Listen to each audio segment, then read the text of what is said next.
It's harvest season in Roxbury, Vermont at Drift Farmstead.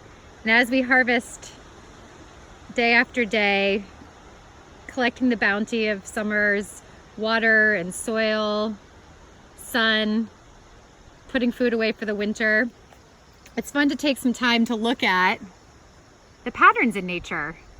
Have you ever noticed the swirls? The numbers of petals on a flower? Pause in your garden, in nature somewhere, and see if you can count the number of petals or the swirls within a flower or on an acorn or on a pine cone.